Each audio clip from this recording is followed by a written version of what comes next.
saya singgung sedikit ya. Jadi penyakit pernapasan kronis atau COPD ini ditandai dengan obstruksi jalan nafas pulmoner yang bersifat irreversibel karena adanya bronkitis kronis, jadi peradangan pada bronkus, dan emfisema paru atau kerusakan pada alveolus paru. Merupakan penyebab kematian nomor 4 tertinggi di dunia yang banyak ditemukan pada individu yang punya kebiasaan merokok. Mirip-mirip kalau kamu nonton film kayak The Fault in Our Stars. Berarti belum pas film ini. Atau belum lagi. Terus kemarin katanya masa masih dikasih keluar, kamu belum lagi ya?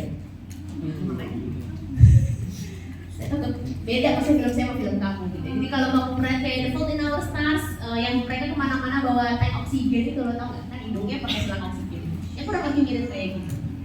Ya. Tanda-tandanya seperti pada gambar ini ya, jadi kayak mudah lelah, terus habis itu apalagi ini ortopneic ini adalah kalau baring kan jadi sesak napas, kemudian kurus, wheezing nih, mengi. Jadi kalau suara napas, ada yang asma nggak ya di sini? Ada.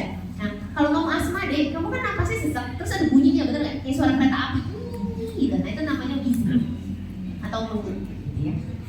Kemudian ada batuk kronis, ada bronkitis, kemudian ada digital clubbing. Digital clubbing itu ini dulu pernah viral nih di Instagram, kamu tau nggak? Jadi ada anak tinggal berapa hari lagi mati, terus ibunya potongin kukunya dan kukunya udah kayak gitu.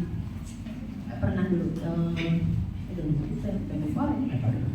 Tapi kayak digital clubbing. Jadi buku-buku jarinya ujung-ujungnya itu membesar. Ini akibat dari iskemia tadi, kurang oksigen. Kemudian yang kedua adalah nosocomial pneumonia atau hospital acquired pneumonia. Ini yang akut. Mekanismenya nanti ada di slide terakhir. Saya jadi satu dulu penyakit. Jadi yang disebut dengan hospital acquired pneumonia adalah pneumonia yang biasa disebabkan oleh bakteri yang timbul lebih dari sampai dengan 48 jam setelah dirawat di rumah sakit, yang tidak diketemukan atau tidak dideteksi ketika pasiennya admitted ke hospital. Jadi waktu masuk ke rumah sakit nggak kenapa-napa, ya. Tapi setelah lebih dari 2 hari, 48 jam kan 2 hari ya. Setelah lebih dari 2 hari dia dirawat inap di rumah sakit, tahu-tahu dia jadi kena pneumonia. Itu disebut dengan nosocomial pneumonia. Jadi pneumonia yang didapatkan di rumah sakit.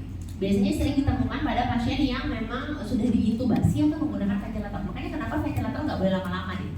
Kalau kamu pernah punya riwayat, kok kamu? Bukan, mas saya pernah lihat entah kakek atau neneknya atau siapalah masuk rumah sakit. Terus kan nggak bisa napas deh, jadi dipakai ventilator.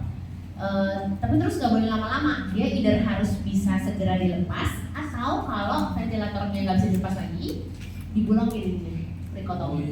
Tahu? Nah iya, itu ada sebabnya. Jadi kenapa harus segera dibolongin? Karena kalau kelamaan dia pakai ventilator, dia akan kena pneumonia.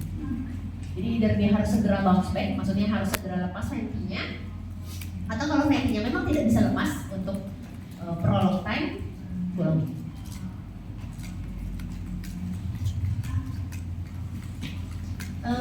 Terus apa kaitannya penyakit periodontal dengan si penyakit pernapasan ini?